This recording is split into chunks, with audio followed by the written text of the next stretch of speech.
Assalamu alaikum wa rahmatullah. Ni ce Fatima Musa Magaji. Alhamdulillahi da Allah ya nuna min wannan rana, ba abin da zan ce sai dai ina ma Allah godiya, sa'annan ina godiya ga dukkanin wanda suke sharing post ina. Yau ina so in tunatar da mu ne mahimmancin wato communication tsakanin ma'aurata.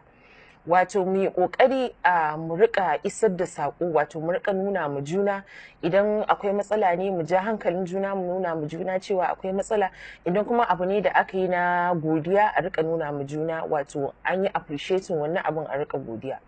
Rashin communication tsakanin miji da mata yana zuwa ya haifar da babban matsala.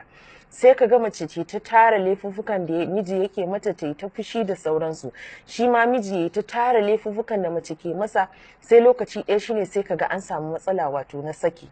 Shi wannan saki idan ya faru, kuma wanda suka fi shan wahalan wannan saki ba wasu bane illa 'ya'ya.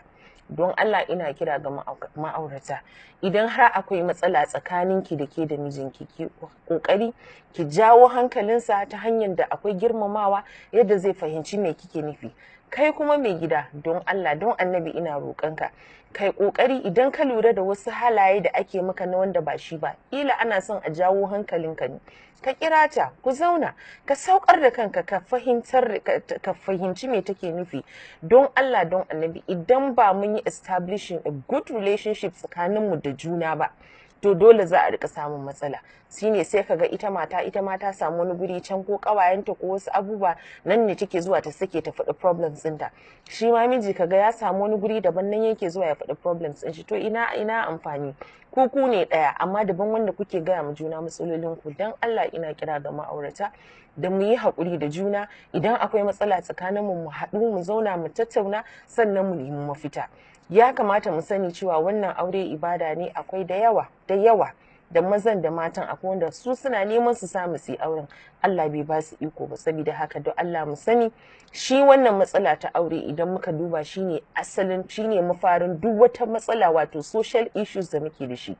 Idan muka yi kokari muka gyara zamantakewar mu na aure, insha Allahu sauran abubuwan za su da sauki. Kai mai gida ka kasance ka sauke duk nauyin da Allah ya daura maka iya gurgudu.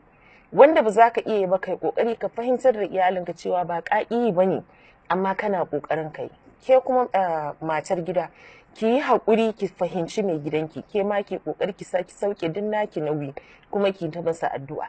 Ki sa a ranki ƴaƴanki su ne akan ki kokari duk wani nauyi da Allah ya ɗora miki na wajen kula da ƴaƴa, don Allah don Annabi mu kula da yaran nan. Mu rage yawan yawo da sauran socialization.